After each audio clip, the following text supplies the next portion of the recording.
Hello everyone, and welcome to another video. I'm Steve from Mac84, and today we're going to be looking at a Macintosh Plus and an alternative for the keyboards of these early Macintosh computers. For those of you who are new to these systems, you may not know that the keyboard and the connection for these early Macintosh systems was proprietary. They did not continue with this style of connection, and all later Macintosh computers that were sold during the late 1980s all the way up through 1998 or so used an ADB or Apple Desktop Bus connection. So unfortunately, those more common keyboards are not compatible with these systems, and these keyboards are not compatible with those systems. These early Macs use a 4-pin telephone handset style connector or a 4P4C jack and cable to connect from the computer to the keyboard. Keep in mind this handset connector is not the same as the larger RJ11 phone connectors used in standard telephone wire to connect your phone to the wall jack. This wouldn't be so much of a problem if these keyboards were easier to find, but unfortunately these days they are getting harder and harder to find, especially at a good price. I paid around $75 for this keyboard last year, and it is in very good condition, so I don't regret that purchase, especially since I needed one for my Macintosh Plus computer. However, it is quite uncommon that you would find an original Macintosh 512K, or Macintosh Plus computer with the keyboard these days. Sometimes they just simply get misplaced, or somebody sells one to somebody else, they don't know that the keyboard comes with it, etc. So it's very easy to misplace these keyboards, especially since they have a little cable here that is detachable, so you may get the keyboard and not the cable. And although some claim that this is just a standard telephone handset connector cable, the wires are actually crossed. So you do have to be careful when you are using a replacement cable on your Macintosh. You need to modify that cable, or you could risk ending up breaking your computer or the keyboard, which of course is not a good thing. So what are you to do if you can't find or afford one of these keyboards to go with your early Macintosh computer? Well, thankfully there is an adapter out there that will help you with just that problem. Now, I would love to tell you that this adapter would let you use those precious ADB keyboards that you probably have a stockpile of, but unfortunately this is not the case. It will let you use, however, standard PC keyboards. Now I know this is a bit weird because these are PS2 keyboards, but it will let you use these more common keyboards on your early Macintosh computer. While this may not give you the perfect aesthetic choice for this computer, it does give you a viable alternative for those of you who don't have a keyboard or who have one that's in pristine condition and you may not want to bring it out every time you want to use the computer. So let's take a look at how this adapter works and how you can build one for yourself. So how are we going to accomplish this? Well, we could do so thanks to an Arduino board. I have an Arduino Nano, or whatever knockoff type board this is. Thank you, Dan, for the board. And what we're going to do is we're going to convert the keyboard signal from here and this plug to something a bit more of a standard. It's not a Macintosh standard, but it's a PC standard. This is a PS2 port. So we're going to use a PS2 keyboard port, and we're going to be able to connect a standard PC keyboard into our Macintosh Plus and use that as the keyboard, with the Arduino doing all the little talking and conversions for us. Now, I didn't invent this project, so please check out the GitHub link here or in the video description for more information about it. To make your own adapter, you'll need the following parts: an early Macintosh computer, a PS2 keyboard, an Arduino Nano or a similar device plus any cables or knowledge required to program that device, a PS2 connector or extension cable, a telephone handset cable or a crimper tool and some connectors and some spare cable. Lastly, you'll need a soldering iron, some solder, flux, wire cutters, a multimeter, and some small wires. Depending on your preference, you can either cut up the existing cables from your keyboard or your phone handset cable, or you can get yourself some PS2 and phone jack connectors and wire them up to your Arduino board directly. We'll be taking the latter approach in this video because I want to ensure that this adapter is modular, allowing me to plug in any keyboard into this adapter. I'll also likely be selling a small batch of these adapters in the future, so if you aren't up to building one yourself, check out my website mac84.net for further details. Just so you know, I'm not going to go over programming the Arduino board to use with this adapter because it's a fairly straightforward process. It does differ depending on the version and manufacturer of your Arduino board, but there are plenty of existing videos online to help you out with that process. Now for the connector that's going to connect to the computer, I'm going to use this 3-in-1 crimping tool. I'm going to use the smaller setting on here, it's labeled 4P, and I'm going to use that smaller jack that I showed you before.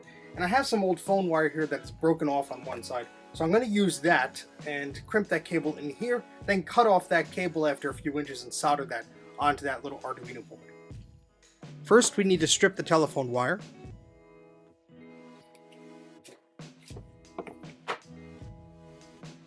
Then you need to install a 4P 4C connector at the end.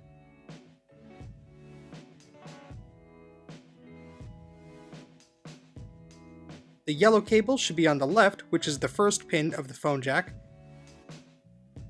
Your brown or black cable should be on the right. Next, crimp the connector tight so it adheres to the wire.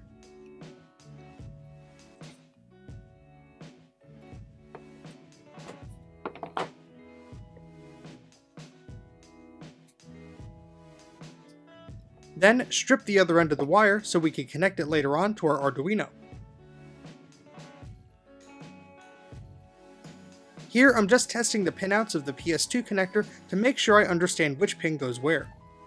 I added some flux to the PS2 connector, and now I'm just soldering on some cables. Just follow the guide on the GitHub page or the links in the video description to understand which cables go where.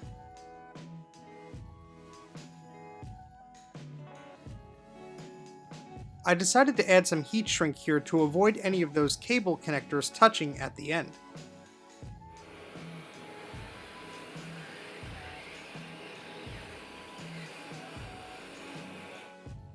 Now I'm soldering the cables from the PS2 connector to the Arduino board.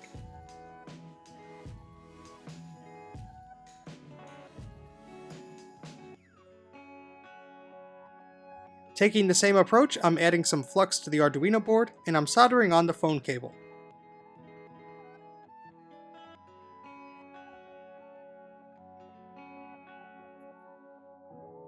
There we go, that looks pretty good. It's a little hobbyist looking, but that's just fine with me. I think this will look pretty nice in a little 3D printed case or something like that. Now it's time to test this out on our Macintosh Plus.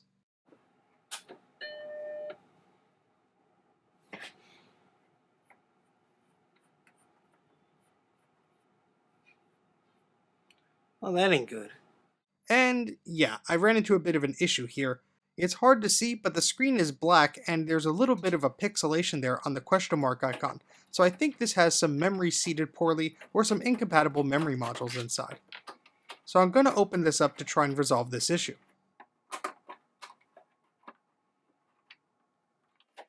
Just a fair warning, if you're opening up a machine with a CRT monitor, be very careful. Touching the wrong thing can give you a nasty shock, or in rare cases, result in death. Be sure to properly discharge the CRT before working near them. To learn more about how to properly discharge a CRT in these Macs, check out the link in the video description. My friend Bruce from the Branchus Creations YouTube channel has an excellent video all about it. I need to slide out the logic board, so to do that I'm going to have to disconnect the floppy drive cable and this other cable.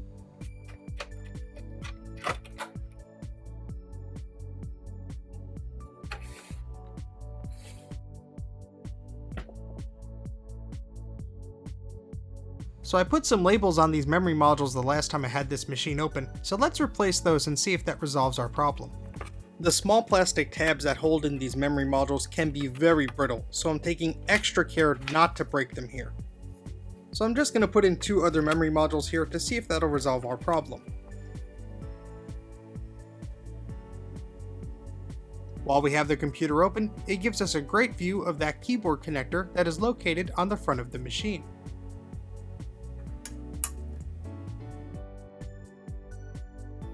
Alright, let's try this out and see if we resolved our problem.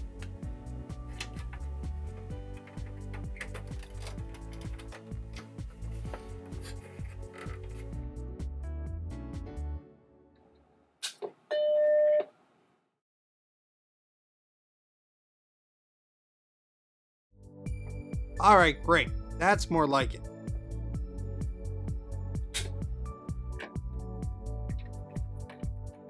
Now let's try a regular keyboard to make sure the computer is working correctly.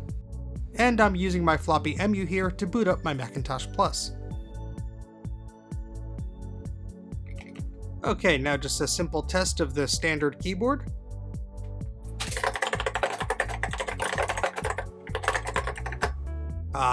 I love that sound. Okay, so the computer is working again. Now let's try out our keyboard adapter.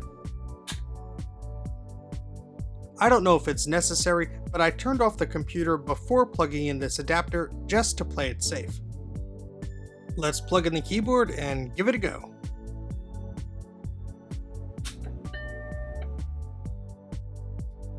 right, here we go. Let's see if this was worth all the effort. It works!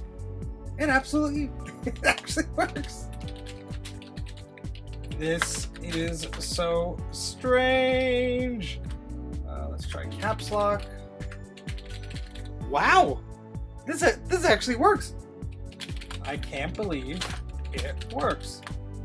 How about that? So this is a viable alternative. The keyboard seems to work good. The only thing is you don't get the caps lock little light here shining, at least on this particular keyboard. This is just some junky HP keyboard. Yeah, so maybe it's not enough power for the little lights there that is being, sent from the Macintosh through the adapter here.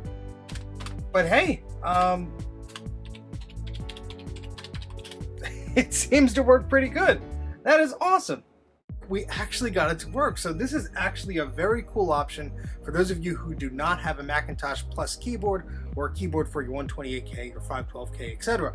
So you can actually use a standard PC PS2 keyboard with a little work, with probably about $10–15 worth of parts and wiring and stuff like that.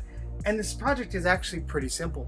So I would really suggest that you go and try this if you have a Macintosh that's one of those early models like the 128K, the 512K, or the Plus that requires that proprietary keyboard that is becoming very hard to find these days. Unlike my friend Mike from Mike's Mac Shack, who has a great collection of old PC stuff, I really have just some standard keyboards here that aren't going to win any design contests. And although this one is a bit more clickier than that mushy HP one, this is no IBM Model M. However, if you have one of those PC keyboards and they are a PS2 variety, you can actually plug it into one of these old Macintoshes and maybe you'll feel a bit more at home. These keyboards may not be a perfect replacement, but it's better than not having a keyboard at all. But that's about it for this video. Thank you very much for watching. Please don't forget to subscribe to the channel and like this video because it helps us grow. Also, you can follow me on Twitter and Instagram. My handle is Mac84TV. And if you want to support me on Patreon, go to patreon.com/Mac84. And for as little as $1 a month, you get exclusive access to behind-the-scenes extras and a lot of other goodies. That's it for now. So thanks for watching. I'll see you right here next time on Mac84.